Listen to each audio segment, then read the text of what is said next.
कंझावला कांड की मृतका अंजलि की ख्वाहिश अधूरी रह गई। वो अपने बीमार मां को किडनी दान करना चाहती थी, लेकिन घर को संभालने में उलझी अंजलि को इसका मौका नहीं मिल सका। परिवार के लिए वो इतना फिक्रमंद थी कि कोरोना काल में मां की नौकरी छूटने के बाद उसने पूरे परिवार की देखभाल का जिम्मा उठा लिया था। परिवार में सबसे बड़ी होने के नाते बीते साल जब उसकी शादी की बात चली तो खुद से पहले उसने अपनी छोटी बहन की शादी करवाने का जोर दिया। कुछ महीने पहले उसकी शादी भी करवा दी थी। बेटी के ना होने का दर्द बयां करती हुई मां रेखा की आंखों से बेटी की अधूरी ख्वाहिशों पर खून के आंसू छलक पड़े। आपको बता दें कि सुल्तानपुरी में रहने वाली अंजलि अपने 6 भाई बहनों में से सबसे बड़ी थी। मां की सेहत और भाई बहनों की फिक्र इतनी थी, आखिरी दम तक उनके बारे में सोचती रही। उसने कहा था कि जब तक दोनों छोटे भाई बहन बड़े होकर आत्मनिर्भर नहीं होते, मां की सेहत में सुधार नहीं होता, मैं शादी नहीं करूंगी। अंजलि की नानी कांता और मां राखी ने अंजलि के बारे में कहा कि उसे परिवार की बहुत चिंता थी।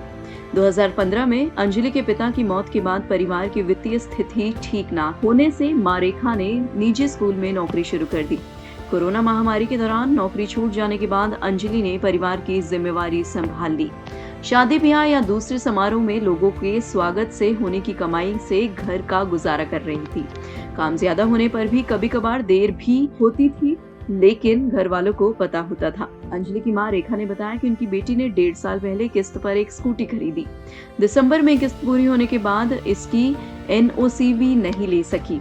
उसे क्या मालूम था कि स्कूटी की ये किस्त आखिरी होगी। अपनी मेहनत से होने वाली कमाई से स्कूटी खरीदी और खुद के मकान में रहते हुए परिवार का गुजर बसर कर रही थी। अंजलि की मौत से परिवार के लिए मुश्किलें इतनी बढ़ गई है कि आगे की देखभाल की चिंता से मां कई बार बेसुध हो जाती है, तो बेड पर रहते हुए आंसू भी लगातार बह रही है।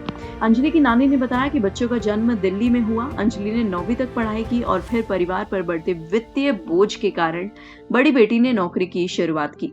अपनी मेहनत की बदौलत पूरे परिवार का बसर कर रही अंजलि के चले जाने से पूरा परिवार का भविष्य चिंता में है। अंजलि घर की चिराग थी जिसके बुझने से पूरी परिवार के सामने अंधेरा सा छा गया है।